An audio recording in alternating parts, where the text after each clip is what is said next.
Assalamualaikum warahmatullahi wabarakatuh. Salam sejahtera untuk kita semua. Saya Siva Deli, selaku moderator dari kelompok 6. Terima kasih kepada Bapak Muhammad Ridwan, SMM selaku dosen pengampu mata kuliah Bahasa Indonesia Universitas Islam Negeri Syarif Hidayatullah, Jakarta.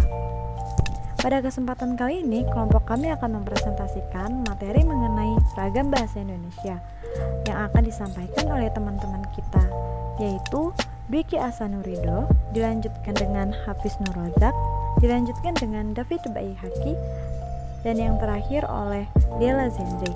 Untuk mempersingkat waktu, mari kita simak presentasinya. Untuk pemateri dipersilahkan. Pengertian ragam bahasa. Berikut saya mengutip dari KBBI yang juga sama dengan teori milik Bahman tahun 1990.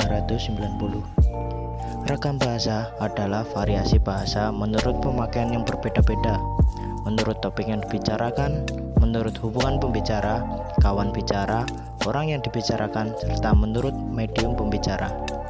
Seiring dengan perkembangan zaman sekarang ini, masyarakat mengalami perubahan, sehingga bahasa pun mengalami perubahan. Perubahan itu berupa variasi-variasi bahasa yang dipakai sesuai keperluannya. Dalam hal ini, banyaknya variasi tidak mengurangi fungsi bahasa sebagai alat komunikasi yang efisien, sehingga dalam bahasa timbul mekanisme untuk memilih variasi tertentu yang cocok untuk keperluan tertentu, yaitu disebut ragam standar. Apa saja ragam bahasa Indonesia dan berdasarkan apa saja? Sebenarnya setiap bahasa memiliki kesamaan dalam hal tata bunyi, tata bentuk, tata kata, tata kalimat, dan tata makna. Namun faktor pembukaan bahasa seperti usia, pendidikan, agama, profesi, dan latar belakang daerah menyebabkan bahasa menjadi tidak seragam benar. Oleh karena itu, muncullah ragam bahasa. Nah, ragam bahasa ini terbagi menjadi dua, yaitu ragam lisan dan ragam tulis. Berdasarkan media, ragam lisan adalah ragam bahasa yang digunakan secara lisan atau ragam bahasa yang dihasilkan oleh alat ucap. Dalam ragam bahasa lisan ini, kita harus memperhatikan beberapa hal seperti tata bahasa, kosakata, dan lafal dalam pengucapannya.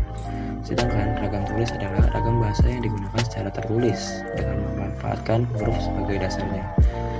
Dalam ragam bahasa tulis, kita harus memperhatikan beberapa hal seperti tata cara penulisan, di samping aspek tata bahasa dan pemilihan kosakata.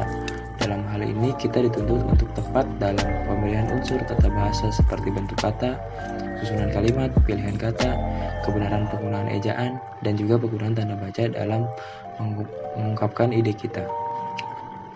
Ragam bahasa berdasarkan pandang penutur.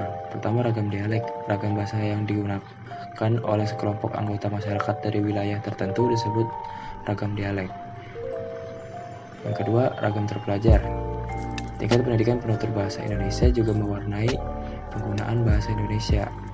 Bahasa Indonesia yang digunakan oleh kelompok penutur berpendidikan tampak jelas perbedaannya dengan yang digunakan oleh kelompok penutur yang tidak berpendidikan, terutama dalam pelafalan kata yang berasal dari kata asing. Ketiga, ada ragam resmi atau baku. Ragam bahasa yang digunakan dalam formal atau resmi. Kaidah-kaidah dalam ragam bahasa baku, baik dalam bidang fonologi, morfologi, sintaksis maupun kosakata, dan biasanya digunakan secara konsisten.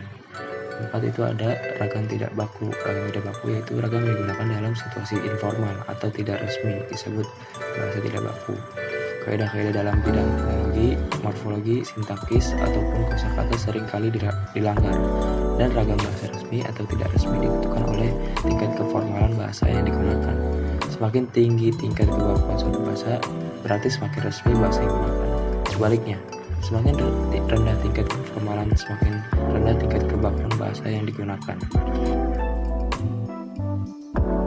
Ragam bahasa berdasarkan topik pembicaraan. Yang pertama, ragam bahasa sosial. Ragam bahasa yang sebagian norma dan kaidahnya telah disepakati bersama, digunakan oleh sekelompok anggota masyarakat dari golongan sosial tertentu, karena ragam bahasa sosial berhubungan dengan tinggi rendahnya status seseorang di lingkungan masyarakat tersebut.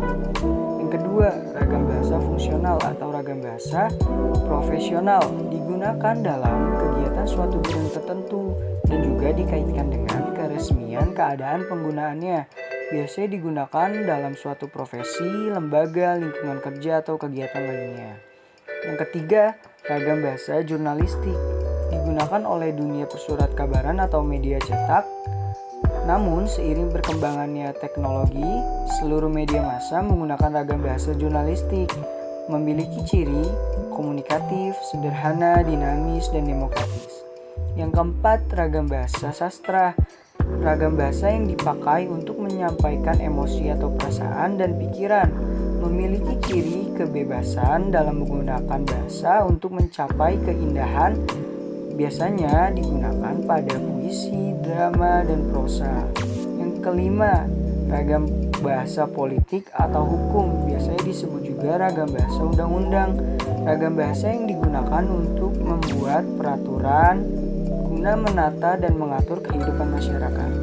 Memiliki ciri khusus pada istilah dan komposisinya, karena banyak istilah-istilah yang dimana seperti kita orang awam tidak mengetahui artinya, tetapi dalam dunia hukum itu menjadi hal yang lumrah, biasanya digunakan dalam membuat undang-undang dan peraturan.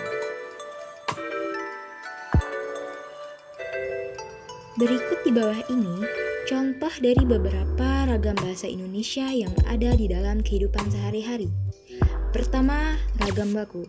Ragam baku adalah ragam bahasa yang oleh penuturnya dipandang sebagai ragam yang baik. Ragam ini biasa dipakai dalam kalangan terdidik, karya ilmiah, suasana resmi, atau surat resmi. Contoh, saudara. Kata saudara ini biasa kita dengar dalam berpidato. Misalnya, saudara-saudara sekalian, izinkan saya untuk berpidato dalam kesempatan kali ini. Lalu ada kata Anda. Misalnya dalam surat penerimaan lamaran kerja, seperti bersama dengan surat ini, kami bermaksud memberitahukan bahwa lamaran Anda sudah kami terima. Selanjutnya, ragam cakapan atau biasa disebut dengan ragam akrab. Ragam cakapan ini dipakai apabila pembicara menganggap kawan bicara sebagai sesama, lebih muda, lebih rendah statusnya, atau apabila topik pembicara bersifat tidak resmi. Contoh biasa kita berbicara dengan sesama teman, yaitu gue, lu, aku, kamu, dan sebagainya. Ketiga, ragam hormat. Ragam hormat adalah ragam bahasa yang dipakai apabila lawan bicara orang yang dihormati. Misalnya, orang tua, guru, dosen, dan atasan. Contoh, Bapak, Ibu, Baginda, yang terhormat, yang mulia, dan lainnya.